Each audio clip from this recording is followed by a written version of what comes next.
বিধানসভায় দাঁড়িয়ে রাজ্যের মুখ্যমন্ত্রী বলেছেন, জেলে না যাওয়া থেকেও কেউ আটকাতে পারবে না। সময়ের অপেক্ষা। তবে আমার মনে হয় যে এটা উনি বই খুলে নিয়ে চলে গেছেন। আপনারা দয়া করে এটাকে চুরি বলবেন না। বই চুরি হলে বইমেলাতে আগে ৩-৪ টে প্রশ্ন করা হতো। লোকে গেটে উত্তর দিয়ে দিলে তাকে সেই বইটা দিয়ে দেওয়া হতো। আমি চাই মমতা বন্দ্যোপাধ্যায়কে ওই বইগুলো থেকে ৫টা, ৬টা, ১০টা উনি যটা চান ১৫টা করে প্রশ্ন করুন। একটা প্রশ্নেরও ঠিক উত্তর দিয়ে দিলে ওই বই ওনাকে দিয়ে দেওয়া উচিত। কলেজ পরিচালন সমিতির মাথায় বিজেপির সাংসদ বিধায়ক মমতার যমুনার প্রতিচ্ছবি বিজেপি আমলেও, কি বলবেন? তবে যাদবপুরের এসব কাণ্ডের জন্য দায়ী হচ্ছে জুটা। জুটাই হচ্ছে এই সিপিএম এর মানে বামপন্থীদের শিক্ষক সংগঠন, এরাই এই সমস্ত তাণ্ডবের পিছনে দায়ী। এরাই আগামী দিনে দেখবেন লোক রিক্রুট করবে, সিপিএম হলেই বড় জায়গায় পোস্টে অপরচুনিটি পাবে, চাকরি পাবে, হ্যাঁ যাদবপুরে রিক্রুট করবে, তারাই ভবিষ্যতে বামপন্থী এই সমস্ত ব্যাপার করবে। ফলে ভয়ঙ্কর কাণ্ড হবে। যে অন্নপূর্ণা ভান্ডার কোনো পুরুষ মানুষ পাচ্ছেন না। আপনার তো ৩০ লক্ষ জালি পেমেন্ট যেত, সে টাকাটা কোথায় যেত? আগে সে টাকা ফেরত দিন। ৩,০০০ টাকা করে কেন্দ্র থেকে পাঠাতো, আপনি দিতেন ৫০০ টাকা করে। প্রতি মাসে ২,৫০০ টাকা গুপি। সে টাকাগুলো ফেরত দিন। তাহলে আজকে যদি ৩,০০০ টাকা দেওয়া যায়, তখন দেওয়া যায়নি কেন লক্ষ্মীর ভান্ডারে? ফলে মা অন্নপূর্ণার আশীর্বাদ সবার প্রতি বর্ষিত হবে, সবাই টাকা পাবে। বিকাশ বাবু, আপনার ভালো লেখাপড়ার নমুনা হচ্ছে আপনি হিন্দুদের ভাবাবেগকে আক্রান্ত করার জন্য রাস্তায় দাঁড়িয়ে গরু খান। আমি আশা করব যে লেখাপড়া শিখে মানুষকে এই ধরনের শিক্ষিত যাতে না হতে হয়, যাতে ধর্মপ্রাণ হিন্দুদের ভাবাবেগকে আক্রমণ করার জন্য রাস্তায় নেমে গরু খেতে হয়। এরকম শিক্ষার পদে শত কোটি প্রণাম। আপনি ভালো থাকুন এরকম শিক্ষা নিয়ে। বাংলাদেশের রংপুরে অবসরপ্রাপ্ত শিক্ষক গণপতি চক্রবর্তী সহ তার স্ত্রী এবং ২ সন্তানকে আগামী চক্রবর্তী নৃশংসভাবে খুনের ঘটনা এবং আগামী চক্রবর্তীকে নাকি তার মৃত্যুর আগে ধর্ষণও করা হয়েছিল। এই নৃশংস খুনের ঘটনা কি বলবেন? দেখুন, আমরা আজকে বলবো যে বাংলার হিন্দুরা একত্রিত হয়ে আজকে ভারতীয় জনতা পার্টির সরকারকে ক্ষমতায় এনেছে বলে আমরা এখনো বাংলাদেশ বা গ্রেটার বাংলাদেশ হয়ে যাই। নাহলে আমাদের এখানকার যারা হিন্দুরা আছেন তাদের আবার ঘর ছাড়া হতে হতো, এরকম অত্যাচারিত হতে হতো, আবার কোথাও ঘর খুঁজতে হতে হতো। এই যাত্রায় বাঙালি হিন্দুরা সিদ্ধান্ত নিয়েছেন বলে তাদের হোমল্যান্ড অনেকটা সুরক্ষিত হলো। শ্যামাপ্রসাদ মুখার্জি যে উদ্দেশ্য, যে চেষ্টা করেছিলেন, সেই উদ্দেশ্য সফল হওয়ার পথে এগোচ্ছে। শঙ্কুদা, আমরা দেখলাম না কোনো মানবাধিকারের সাপেক্ষে বামেদের কোনো মিছিল কিন্তু আমরা দেখলাম না, অথচ ফ্রি প্যালেস্টাইন, পাকিস্তানের লোকেরা কি খাবে এই নিয়ে কিন্তু মিছিল হয়। আমেরা পুরো হিন্দু বিরোধী, এরা রাস্তা দাঁড়িয়ে গরু খায়। হিন্দু বিরোধিতা এদের প্রধান ব্যাপার। এরা হিন্দুদের সরাসরি বিরোধী একটা সংগঠন। ধর্ম টর্ম মানে না, নাস্তিক সব। সে দ্বারা নাস্তিক থাক, আমার কোনো আপত্তি নেই, কিন্তু হিন্দু বিরোধিতা এটা সমর্থন করা যাবে না। তো বামেদেরকে আমরা জানি, চিনি, আমরা তো লড়ছি। এখন শূন্যতে পৌঁছেছে, এরপর মহাশূন্যে যাবে। আমি বলবো শঙ্কুদা, রংপুরে গণপতি চক্রবর্তীর যে সহ যে তার পরিবারের নৃশংস হত্যাকাণ্ডের ঘটনায় ভারতের রাজনৈতিক দলগুলির প্রতিক্রিয়া এতটা সীমিত কেন বলে মনে করছে? দেখুন, আমার মনে হয় যে ভারতের অনেকে এই ব্যাপারে কোনো রিয়াক্ট করছেন না, কিন্তু আমি আপনাকে বলবো হিন্দু হিসেবে আমি রিয়াক্ট করব। আমি কোনো রাজনৈতিক দলের প্রতিনিধি বা ভারতের বিদেশ মন্ত্রকের কি স্ট্যান্ড সে নিয়ে কোনো বক্তব্য রাখবো না, কিন্তু হিন্দু হিসেবে আমার মন কাঁদছে। আমি চিন্তিত, উদ্বিগ্ন, এবং হিন্দুদের সুরক্ষা নিয়ে আমি সত্যি চিন্তিত রয়েছে। বাংলাদেশের হিন্দুরা যেভাবে আক্রমণের শিকার হচ্ছেন, তা হিন্দু ভাই হিসেবে আমি কোনো মতেই মেনে নিতে পারছি না। শঙ্কুদা, যাদবপুরে আর্টস হোস্টেলের কিছু নতুন ছবি এবং ভিডিও ফুটেজ সরকারের হস্তগত হয়েছে বলে নিশ্চিত করেছেন মুখ্যমন্ত্রী। সেই ফুটেজের বিস্তারিত গোপন রাখলেও কড়া বার্তা দিয়ে শুভেন্দু অধিকারী এদিন হুঁশিয়ারি দেন যে যাদবপুর বিশ্ববিদ্যালয়ে কোনোভাবেই কিষেনজি বা রেড স্যালুট বরদাস্ত করা হবে না। সরকারের কাছে প্রতিটি ঘটনার নথিপত্র এবং প্রমাণ রয়েছে এবং অভিযুক্তদের বিরুদ্ধে উপযুক্ত আইনি ব্যবস্থা নেওয়া হবে। কি বলবেন? দেখুন, যাদবপুর বিশ্ববিদ্যালয়ে আমার মনে হয় মুখ্যমন্ত্রী যে কড়া পদক্ষেপের কথা শুনিয়েছেন, তা অত্যন্ত দ্রুত এবং দৃঢ়তার সাথে তার প্রয়োগ করা উচিত, এবং অবিলম্বে আমার মনে হয় যে এখানে স্যানিটাইজ প্রক্রিয়া অন করা উচিত।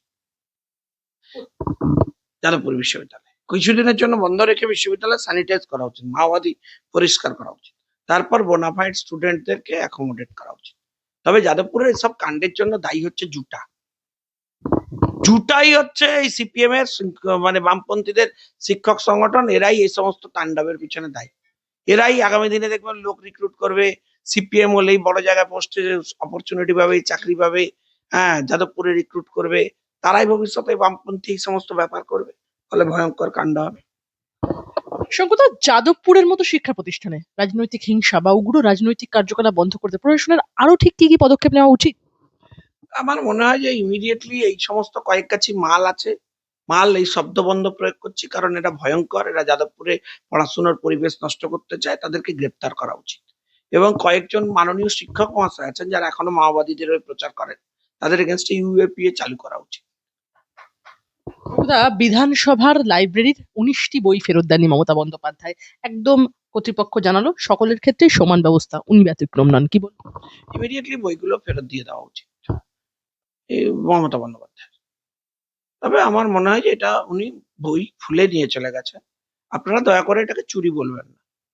বই চুরি হলে বই মেলাতে আগে 3-4টে প্রশ্ন করা হতো, লোকে গেটে উত্তর দিয়ে দিলে তাকে সেই বইটা দিয়ে দেওয়া হতো। আমি চাই মমতা বন্দ্যোপাধ্যায়কে ওই বইগুলো থেকে 5টা 6টা 10টা, উনি যটা চান 15টা করে প্রশ্ন করুন, একটা প্রশ্নের ঠিক উত্তর দিয়ে দিলে ওই বই ওটাকে দিয়ে দেওয়া উচিত। আমার দৃঢ় বিশ্বাস একটাও দিতে পারবেন না, সব বই ফেরত চলে আসবে। শঙ্কুদা, কলেজ পরিচালন সমিতির মাথায় বিজেপির সাংসদ বিধায়ক, মমতার যমুনার প্রতিচ্ছবি বিজেপি আমলেও, কি বলবেন? শুনুন, আপনাকে মনে রাখতে হবে যে তৃণমূল কংগ্রেসের যখন কলেজ পরিচালন সমিতির মাথায় কাউকে বসানো হতো, তখন দেখা হতো যে তিনি তৃণমূল করেন কিনা, দেখা হতো না তার শিক্ষাগত যোগ্যতা কি বা আদৌ তিনি কলেজ পরিচালনা করবার যোগ্যতা সম্পন্ন কিনা। কিন্তু ভারতীয় জনতা পার্টি প্রথমে দেখেছে যে তিনি কলেজ পরিচালনা করতে পারবেন কিনা, শিক্ষাক্ষেত্রে তার একসেপ্টেবিলিটি আছে কিনা, কলেজের ভালো মন্দ তিনি বুঝবেন কিনা, এবং তিনি এলাকার বিধায়ক কিনা। এটা দেখে তারপর মাথায় বসানো হয়েছে যাতে শিক্ষাক্ষেত্রের উন্নতি হয়। দুধ গরম যিনি করছিলেন দাদা, তার মাসিক রোজগার মাসে 70,000 টাকা।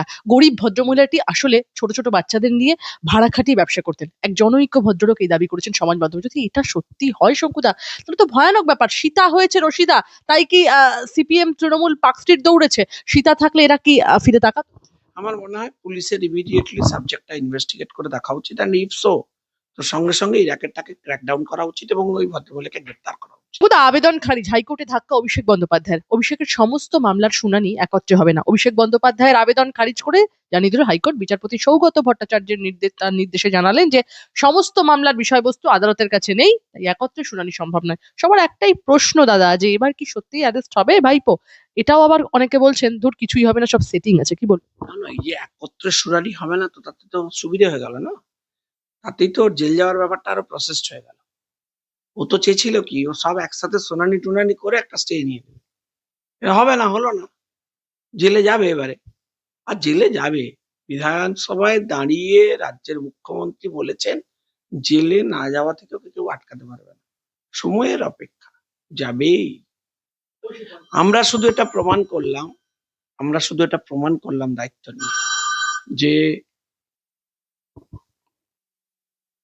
আমরা এটা প্রমাণ করে দেখালাম যে যারা বলছিলেন যে অভিষেক বন্দ্যোপাধ্যায়কে জেলে দিয়ে তবেই রাজ্যে ক্ষমতায় আসতে পারবে বিজেপি, আমরা প্রমাণ করলাম যে ওর গুরুত্বহীন, ওকে ইগনোরেন্সে রেখে আমরা ক্ষমতায় আসতে পারি। আর জেলে ওকে যেতেই হবে। দাদা, মমতা বন্দ্যোপাধ্যায় একদম ফেসবুক লাইভে এসে তিনি বলছেন বিজেপির নেতারা যদি ভেবে থাকেন আমাকে মিটিং এর অনুমতি দেবেন না, তাই আমি সন্ন্যাস গ্রহণ করবো, আমি সন্ন্যাসী নই। যারা আসল সন্ন্যাসী হন তারা অনেক বড় বড় সাধক। উনি কোনোদিনই সন্ন্যাসী নন, এটা আমরা জানি। সন্ন্যাসিনী হওয়ার ব্যাপারও নেই, কারণ সনাতনী অ্যাপ্রোচে উনি বিশ্বাস কম করেন। ওনার অ্যাপিচমেন্ট পলিটিক্স, তোষণ এবং বিশেষ একটি ধর্মের লোকেদের তোষণের জন্যই উনি ক্ষমতা থেকে চলে গেছেন। ওই 30% ভোটের দিকে তাকিয়েই তো উনি সব করেছেন। সনাতনীদের দিকে যদি তাকিয়ে করতেন তাহলে আজকে ওনার এই অবস্থা হতো না। ফলে সন্ন্যাস টন্যাস ওনার এই শব্দবন্ধগুলো ওনার ক্ষেত্রে প্রযোজ্য হওয়া বাঞ্ছনীয় নয় বলে আমি মনে করি। ওনার প্রতি ব্যক্তিগত সম্মান রেখে বলছি, সনাতনী বিষয়টা ওনার থেকে একটু দূরে রাখাই ভালো। শঙ্কুদা, মমতা বন্দ্যোপাধ্যায় কিন্তু বলেছেন বিজেপিকে, অর্থাৎ আপনাদের সন্ন্যাসে পাঠানো না পাঠানো পর্যন্ত তিনি থামবেন না। আমি চাই উনি চলতে থাকুন, কারণ উনি যত চলবেন তত দেখবেন উন্নয়ন কাকে বলে। শুভেন্দু অধিকারীর নেতৃত্বে তার মন্ত্রিসভা, তার সরকার মানুষের উন্নয়নের কাজ করবে, এটা ওনাকে দেখতে হবে, এটাই উনি দেখবেন। মমতা বন্দ্যোপাধ্যায় কিন্তু বলছেন যে মনে রাখবেন আপনাদের গ্রহণ লেগেছে, তাই আমাকে ভয় দেখাচ্ছেন। বলছেন আপনি এগুলো করবেন না, মানুষ আপনাদের 4 মাসেই বুঝে নিয়েছে। বেশি ওনাকে নিয়ে আপনি রিয়াকশন কম নিন। যত নেবেন তত আপনাদের টিআরপি পড়ে যাবে। সরকারে নেই, কোথাও নেই, শুধু ফেসবুকে আছে, আপনি তাকে নিয়ে লাফালাফি করছেন। ওই ফেসবুকেই থাকতে হবে, মাঠে আর নামতে হবে না। না, অন্নপূর্ণা ভান্ডার নিয়ে কিন্তু মমতা বন্দ্যোপাধ্যায় একটা খুব স্ট্রং স্টেটমেন্ট দিয়েছেন। অন্নপূর্ণা ভান্ডারকে কেন্দ্র করে বিজেপিকে নিশানা করে মমতা বন্দ্যোপাধ্যায় বলছেন যে অন্নপূর্ণা ভান্ডার 1 মাস দেবেন, 3 মাস দেবেন না, তাও কিছু, সবাইকে নয়, দেখে দেখে দিচ্ছেন, চেখে চেখে দিচ্ছেন, বর্ণ দেখে দিচ্ছেন। লক্ষ্মীর ভান্ডার আবার ফিরিয়ে দিন। ওনাকে দয়া করে বলবো, আপনি দয়া করে একটু থামুন। দিতেন তো 1,500 টাকা 500 করে ভিখারির মতো। আজ 500 দিলাম, কাল 500 দিলাম, পরশু 500 দিলাম। আমরা দিচ্ছি 3,000 টাকা। কথা রেখেছি, আমাদের সরকার কথা রেখেছে। আর আপনাকে মনে রাখতে হবে, আমায় মার্জনা করবেন, আমি কথা বলতে এই শব্দবন্ধ প্রয়োগ করতে আপনার বিরুদ্ধে বাধ্য হচ্ছি, যে অন্নপূর্ণা ভান্ডার কোনো পুরুষ মানুষ পাচ্ছেন না। আপনার তো 30 লক্ষ জালি পেমেন্ট যেত, সে টাকাটা কোথায় যেত? আগে সে টাকা ফেরত দিন। 3,000 টাকা করে কেন্দ্র থেকে পাঠাতো, আপনি দিতেন 500 টাকা করে। প্রতি মাসে 2,500 টাকা গুপি, সে টাকাগুলো ফেরত দিন। তাহলে আজকে যদি 3,000 টাকা দেওয়া যায়, তখন দেওয়া যায়নি কেন লক্ষ্মীর ভান্ডারে? ফলে মা অন্নপূর্ণার আশীর্বাদ সবার প্রতি বর্ষিত হবে, সবাই টাকা পাবে। দুটো প্রশ্ন আপনার কাছে। বিজেপির লোকেদের মধ্যে লেখাপড়ার ব্যাপারটা নেই বলছেন বিকাশ রঞ্জন ভট্টাচার্য, কি? সে বিকাশ বাবু, আপনার ভালো লেখাপড়ার নমুনা হচ্ছে আপনি হিন্দুদের ভাবাবেগকে আক্রান্ত করার জন্য রাস্তায় দাঁড়িয়ে গরু খান। আমি আশা করব যে লেখাপড়া শিখে মানুষকে এই ধরনের শিক্ষিত যাতে না হতে হয়, যাতে ধর্মপ্রাণ হিন্দুদের ভাবাবেগকে আক্রমণ করার জন্য রাস্তায় নেমে গরু খেতে হয়। এরকম শিক্ষার পদে শত কোটি প্রণাম। আপনি ভালো থাকুন এরকম শিক্ষা নিয়ে। আমার শেষ একটাই প্রশ্ন, শঙ্কুদা। দুর্নীতি এবং তোলাবাজিতে জিরো টলারেন্স, দলের ভাবমূর্তি রক্ষায় ফের কড়া বার্তা বিজেপি রাজ্য সভাপতি শ্রমিক ভট্টাচার্যের। দলীয় পতাকার আড়ালে কিছু অসৎ লোক অপকর্ম চালাচ্ছে, তা পরোক্ষে স্বীকার করে নিয়ে এই শ্রমিক ভট্টাচার্য তিনি ইঙ্গিত দিয়েছেন যে রাতারাতি দলে যোগ দেওয়া কিছু নবীন নেতাকর্মী মূলত এই ধরনের অনিয়মে লিপ্ত, তাদের চিহ্নিত করে কড়া ব্যবস্থা নেওয়ার প্রক্রিয়া ইতিমধ্যেই শুরু করেছে রাজ্য বিজেপির নেতৃত্ব। কি বল? ঠিকই বলেছেন শ্রমিকদা, আমাদের পার্টিতে রেকটিফিকেশন আর অ্যাকশন এসব আছে, অন্যান্য দলে এসব নেই। তৃণমূলে তো দুর্নীতিই নিয়ম ছিল, বিজেপি ব্যতিক্রম।